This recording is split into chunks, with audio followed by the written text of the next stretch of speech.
Everyone, tense topic अपना continue था और इस टॉपिक के अंदर हम पहुंच चुके हैं 5th नंबर का जो अपना टेंस होता है past simple. Past simple tense की स्टार्टिंग हमने वीडियो नंबर 10 से की थी और वीडियो नंबर 10 में हमने डिस्कशन किया था कि अगर पास्ट सिंपल टेंस की आइडेंटिफिकेशन करनी हो तो किस टाइप से हम एक सेंटेंस के अंदर पास्ट सिंपल टेंस को आइडेंटिफाई कर सकते हैं। इसके बाद वीडियो नंबर 11 जो हमने बनाया था उसके अंदर हमने डिस्कशन किया था कि पास्ट सिंपल टेंस के जो सेंटेंसेज होते हैं उनका फॉर्मेशन हम किस टाइप से कर सकते हैं। ये जो अपना वीडियो होगा ये वीडियो नंबर 12 होगा टेंस टॉपिक का, और इस वीडियो नंबर 12 में भी हम कंटिन्यू करेंगे हमारा जो 5th नंबर का टेंस था पास्ट सिंपल, इसी टेंस को हम इसमें कंटिन्यू करने जा रहे हैं। ये जो अपना वीडियो होगा इस वीडियो के अंदर हम डिस्कशन करने वाले हैं पास्ट सिंपल टेंस का जो यूज होता है वो किन कंडीशंस में हम कर सकते हैं। तो देखिए पास्ट सिंपल टेंस का जो हम यहाँ पर यूज देखेंगे वो टोटल 4 कंडीशंस में हम इसका यूज देखेंगे कि वो कौन सी 4 कंडीशंस होगी जिन 4 कंडीशंस में हम पास्ट सिंपल टेंस का यूज कर सकते हैं। अगर फर्स्ट कंडीशन की मैं बात करूं तो फर्स्ट कंडीशन आपकी रहेगी पास्ट एक्टिविटीज, ऐसी कोई भी एक्टिविटीज जो पास्ट में हुई हो, पास्ट एक्टिविटीज, या फिर इनको एक्टिविटीज के अदर देन हम इवेंट्स भी बोल सकते हैं। अब आप कहेंगे सर पास्ट टेंस हम पढ़ रहे हैं तो पास्ट की एक्टिविटीज तो पास्ट टेंस में ही लिखी जाएगी। बिल्कुल लिखी जाएगी, लेकिन पास्ट के भी 4 पार्ट्स होते हैं जो simple, continuous, perfect and perfect continuous की फॉर्म में हम पढ़ते हैं। लेकिन क्यों हम केवल पास्ट एक्टिविटीज या इवेंट्स को हमने इस टॉपिक के अंदर इन्वॉल्व किया है? क्योंकि पास्ट में हुआ ऐसा कोई भी एक्शन जहां पर हमें फिक्स टाइम या पर्टिकुलर टाइम या टाइम की बात नहीं की गई हो, तो ऐसा कोई भी पास्ट में कंप्लीटेड एक्शन अगर है तो उसे विदाउट टाइम अगर हम किसी टेंस में लिख सकते हैं पास्ट के, तो ओनली वो पास्ट सिंपल टेंस ही आपका होता है। तो फर्स्ट जो कंडीशन यहाँ पर बनती है जिसमें हम पास्ट सिंपल टेंस का यूज कर सकते हैं वो ये कंडीशन है पास्ट एक्टिविटीज या फिर कोई जो इवेंट्स है जो अब से पहले हो चुके हैं लेकिन होने का एक फिक्स टाइम या टाइम के बारे में हमें कुछ पता नहीं है, तो उन्हें हम पास्ट सिंपल टेंस में राइट करते हैं। इसके बाद सेकेंड जो कंडीशन होती है वो कंडीशन आपकी बनेगी past state of being. Past state of being का मीन हो गया कि अब से पहले समवन, या हम बात करें कोई भी एक ऐसा सब्जेक्ट जो अब से पहले कैसा था, उसकी क्या कंडीशन थी, उसका क्या स्टेटस था, अगर उस कंडीशन को हमें बताना हो तो वहाँ पर हम यूज करते हैं पास्ट सिंपल टेंस का ही, और इस यूज को हमने नाम दिया यहाँ पर पास्ट स्टेट ऑफ बीइंग। ठीक है, बीइंग मतलब उस कंडीशन में उसके होना, कैसा वो उस कंडीशन के अंदर है। इसके बाद थर्ड जो कंडीशन है, ये थर्ड कंडीशन अपनी बनती है पास्ट हैबिट्स, पास्ट हैबिट्स, या इसको आप हैबिचुअल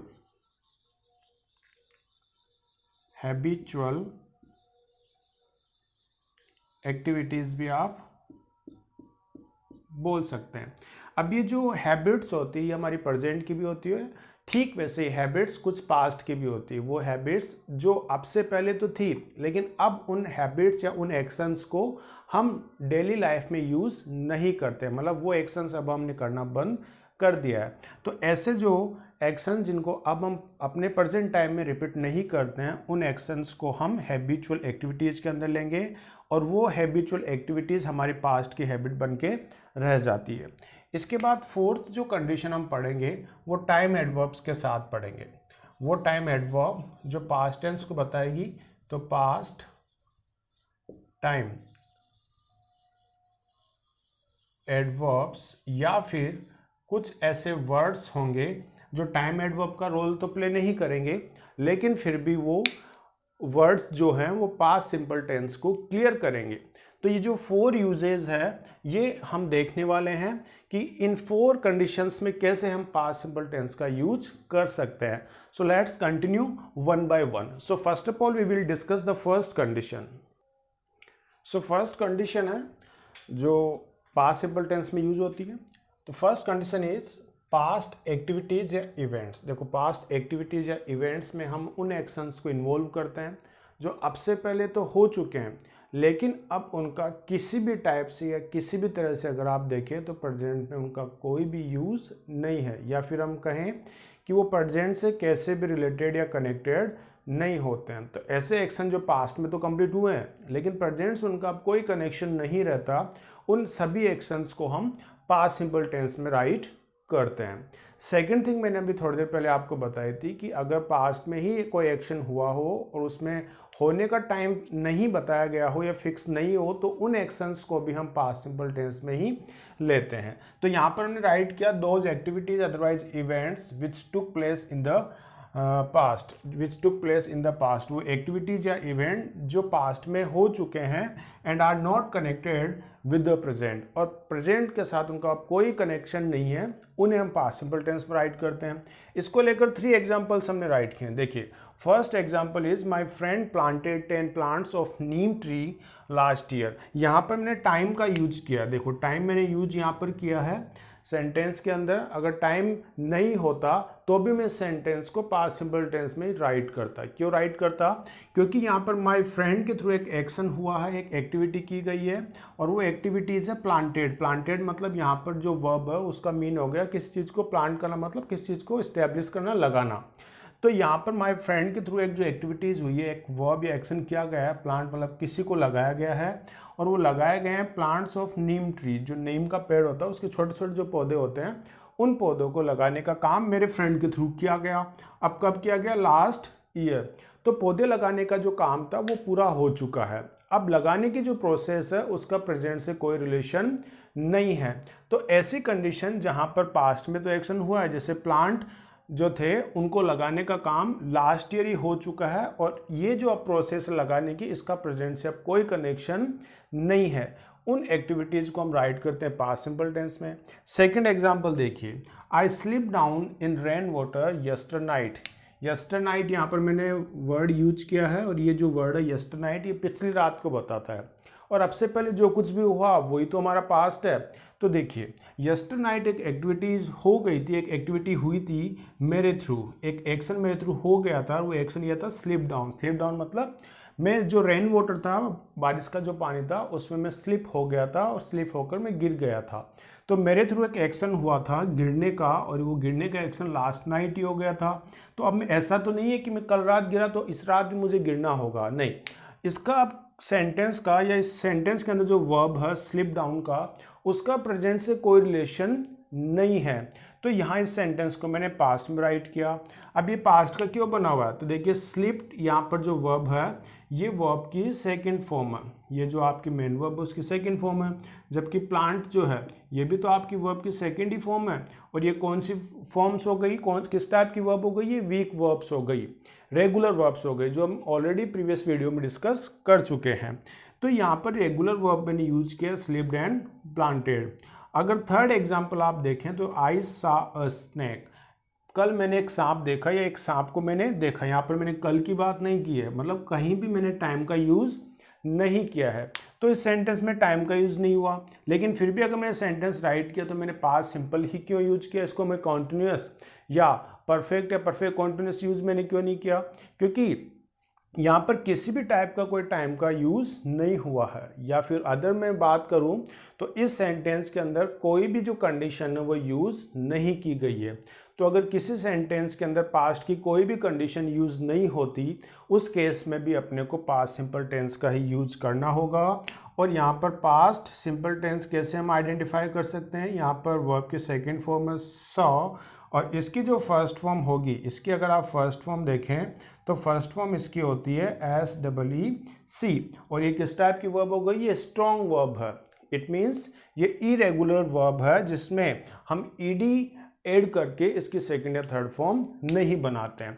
तो ये कंडीशन हो गई फर्स्ट जिसमें हम पास्ट सिंपल टेंस का यूज करते हैं। इसके बाद हम बात कर लेते हैं सेकंड कंडीशन की, जो है सेकंड कंडीशन में हम बात करते हैं past state of being. Means अब से पहले कोई पर्सन, कोई सब्जेक्ट, कोई ऑब्जेक्ट या फिर कोई थिंग जो थी वो किस कंडीशन में था या किस कंडीशन में थी, उस सिचुएशन को बताने के लिए हम पास्ट सिंपल टेंस का यूज करते हैं। और ये बनता है अपना second use of past simple tense, जिसमें पास्ट स्टेट ऑफ बीइंग। यहाँ पर बीइंग मतलब बीइंग हम उसकी बात करेंगे जो कि एक सब्जेक्ट होगा। सब्जेक्ट किसी भी फॉर्म का हो सकता है, वो एक नाउन या प्रोनाउन हो सकता है।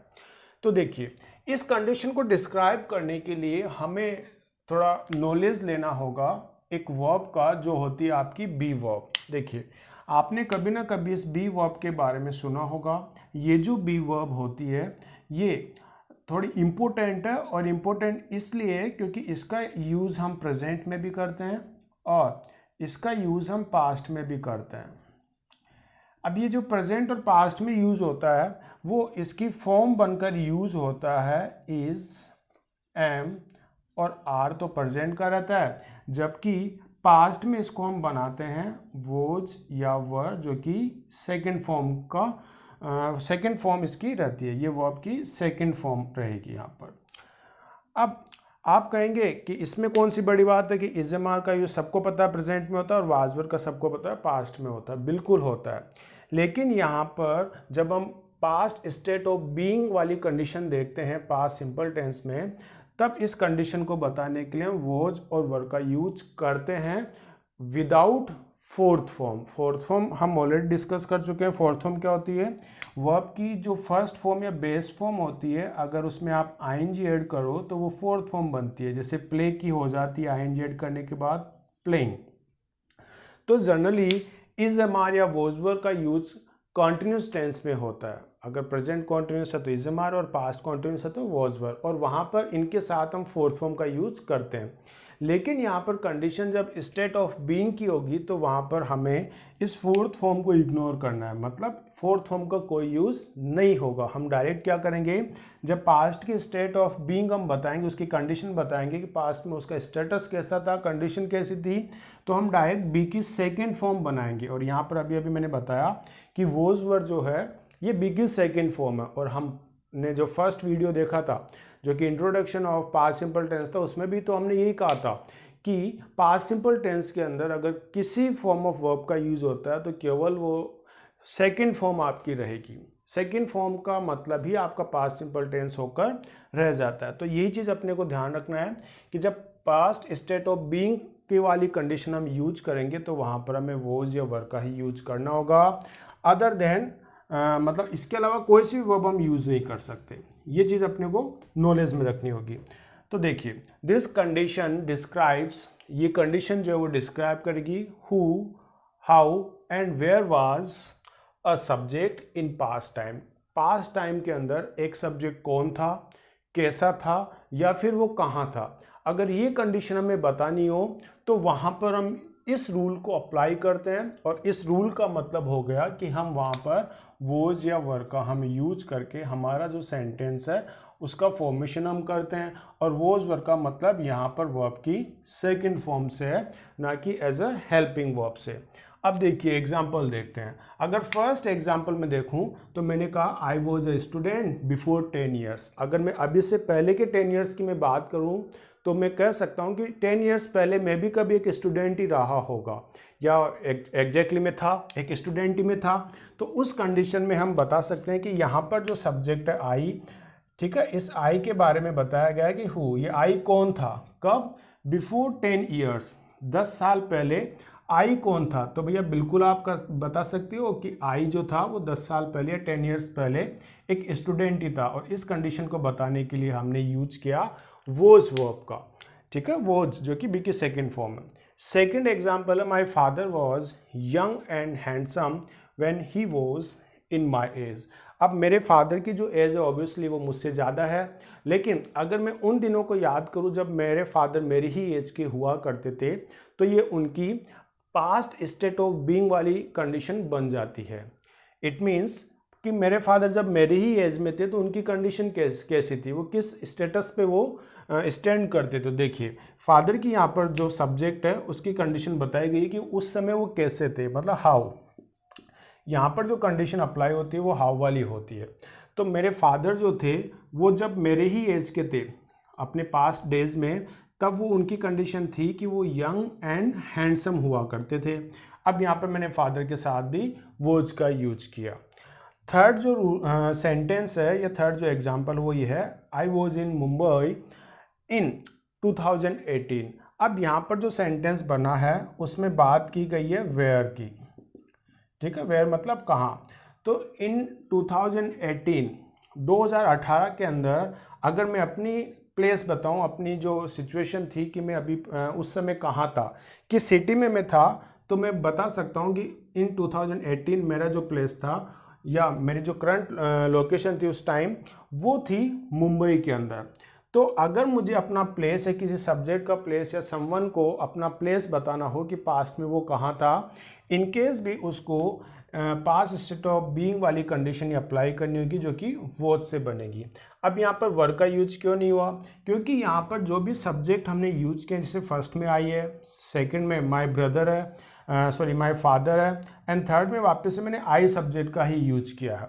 तो ये जो सारे सब्जेक्ट है, ये वो सब्जेक्ट है जो सिंगुलर है, या फिर ये कहें कि आई जो है वो पास्ट के अंदर जो कॉन्टिन्यूस वाली वर्ब होती है, वाज या were as a helping verb, उसमें एक एक्सेप्शन लेकर चलता है। और एक्सेप्शन ये है कि आई के साथ पास्ट में अगर वोज या वर में से कुछ यूज करना हो तो हम ऑलवेज वोज का यूज करेंगे, जब तक कोई अदर देन कंडीशन नहीं आ जाए, कंडीशनल सेंटेंस नहीं बने, तब तक हमें आई के साथ वोज या वर में से ओनली वोज को चूज करना होगा। माय फादर तो सिंगुलर है, और सिंगुलर वर्ब हम डिस्कस कर चुके हैं कौन सी होती है, कि ऐसी कोई भी वर्ब जिसकी एंडिंग अगर एस लेटर से होती हो, जो कि उसमें एडेड हो या फिर वो बनी ही उससे हो, उससे एंडेड हो, तो उस वर्ब को हम सिंगुलर वर्ब की कैटेगरी में रखते हैं। यहाँ पर वोज के लास्ट में एस का यूज हुआ है, तो ये एस से एंडेड वर्ब हुई, और एस का मीन्स यहाँ पर हम सिंगुलर से लेंगे, तो ये सिंगुलर सब्जेक्ट के साथ सिंगुलर वर्ब का हमने यूज किया। इसके बाद थर्ड कंडीशन हम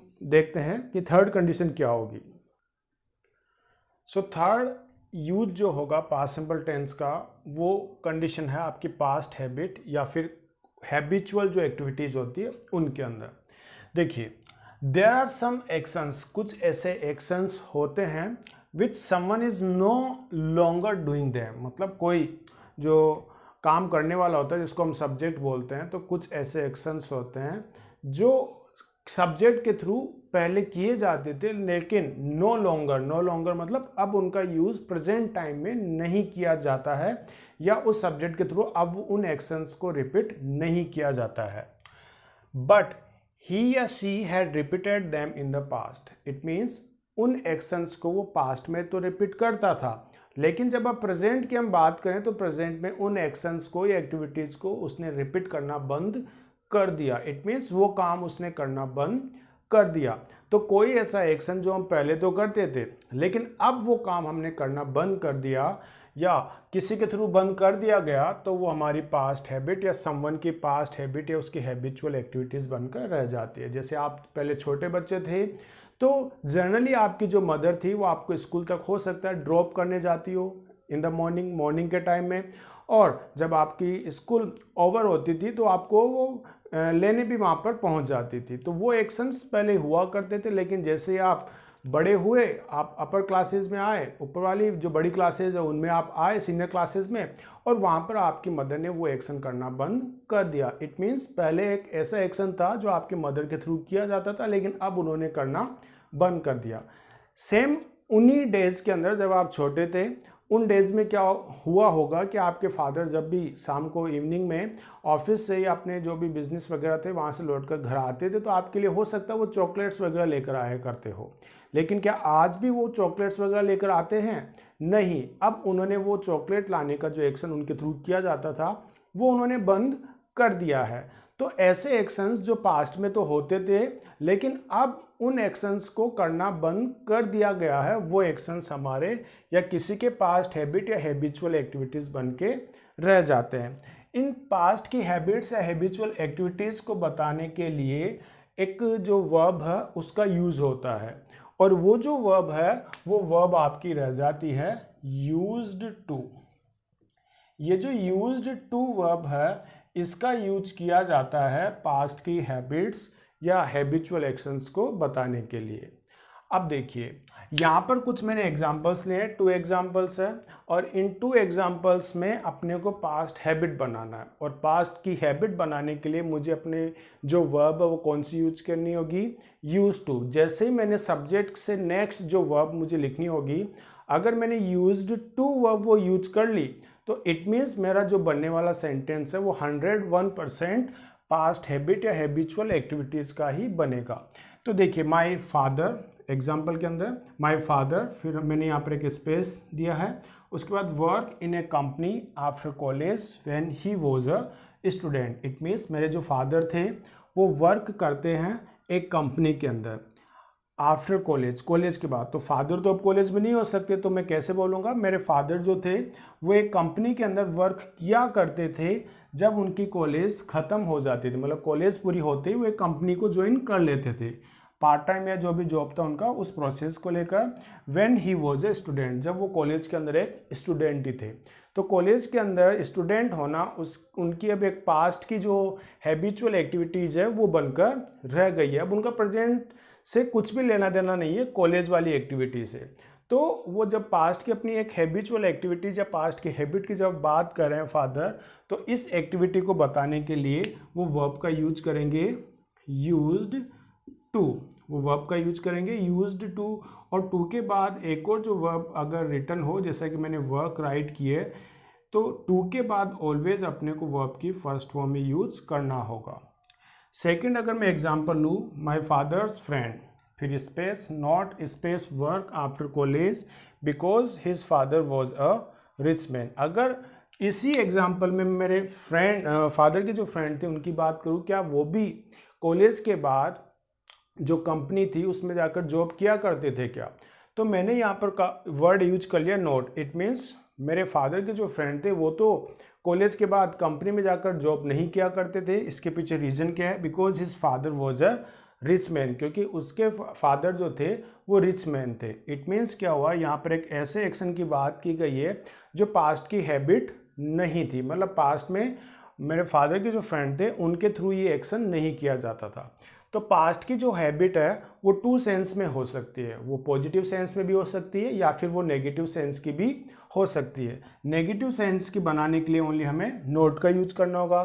पास्ट की हैबिट हम पढ़ रहे हैं तो पास्ट सिंपल में, और पास्ट सिंपल में जब भी हम नेगेटिव सेंटेंस बनाएंगे तो हमें हेल्पिंग वर्ब का तो यूज करना ही होगा।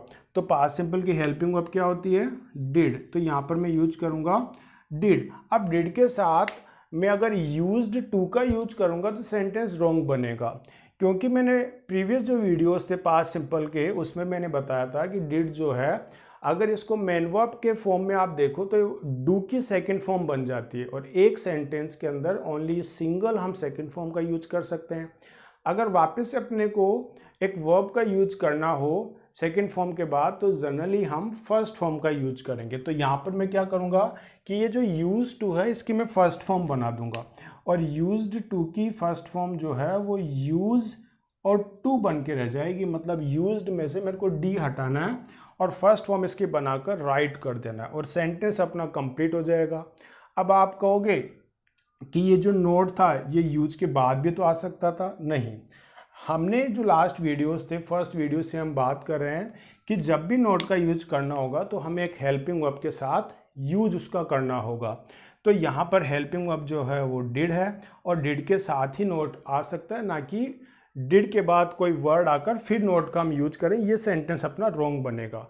अगर यहाँ पर आप दोनों एग्जाम्पल्स को स्टडी करें तो आप पाएंगे कि फर्स्ट जो एग्जाम्पल है इसका क्या आप मुझे सेंटेंस बता सकते हैं कि कौन से टाइप का सेंटेंस है? बिल्कुल बता सकते हैं, क्योंकि सेंटेंस में ना तो नोट का यूज हुआ फर्स्ट वाले में और ना ही क्वेश्चन मार्क का यूज हुआ। तो फर्स्ट वाला जो सेंटेंस है वो तो अपना बनता है अफर्मेटिव।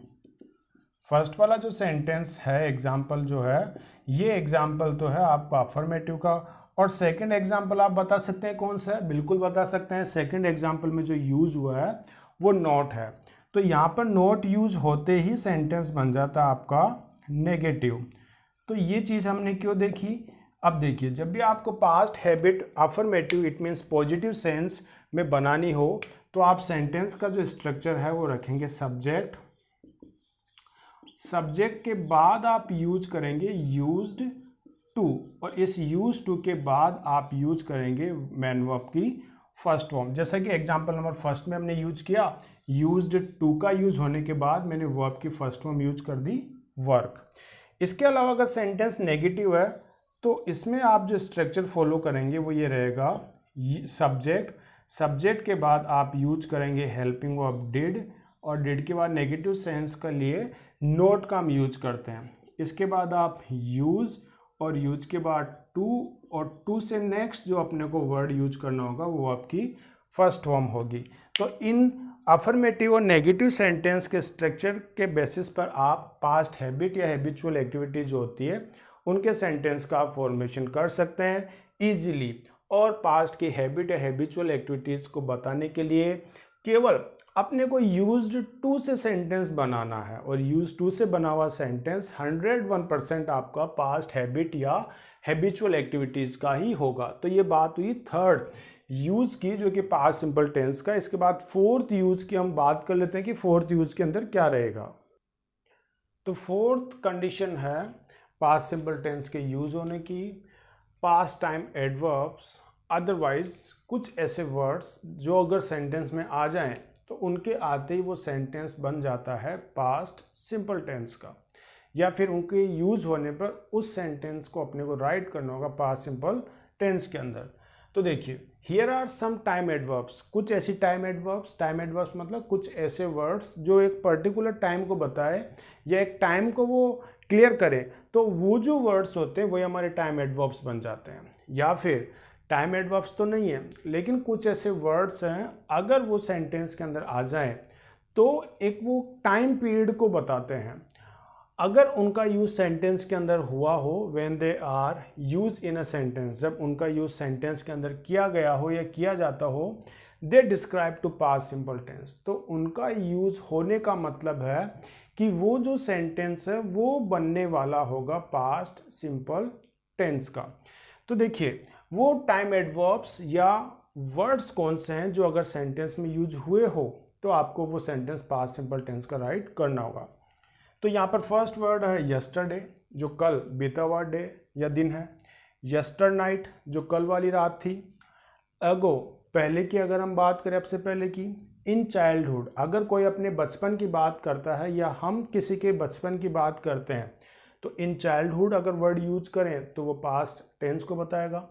इन यूथ, कोई अपनी जवानी की बात करे या किसी की जवानी की बात हमारे थ्रू की गई है और इन यूथ वर्ड सेंटेंस में हम राइट करते हैं तो भी वो पास्ट सिंपल टेंस को बताएगा। कोई अपने ओल्ड डेज की बात करता है, पुराने दिनों की बात करे तो भी वो पास्ट टाइम को बता रहा है। इन दोज डेज, उन दिनों की वो बात करे, कोई से भी दिन हो सकते हैं। जब सेंटेंस हम राइट करेंगे तो उस सेंटेंस के अकॉर्डिंग हम यूज कर लेते हैं इन दोज डेज। उसके बाद है in plus past time. In plus past time का मीन हो गया, जैसे कि अगर इंडिया जो अपनी कंट्री है, अगर उसके इंडिपेंडेंट होने का ईयर में या ईयर की आप बात करें तो आप बोलते हैं 1947। तो 1947 जो है वो एक पास्ट का टाइम हो गया, और उस पास्ट के टाइम को अगर आप इनके साथ राइट करते हो तो वो कंडीशन जो बनेगी, एक एडवर्ब जो बनेगी, टाइम एडवर्ब या वर्ड, वो आपका पास्ट सिंपल टेंस को रिप्रेजेंट करेगा। इसके अलावा सेंटेंस में प्रीवियस वर्ड यूज हुआ हो या फिर सेंटेंस में the day before word use हुआ हो।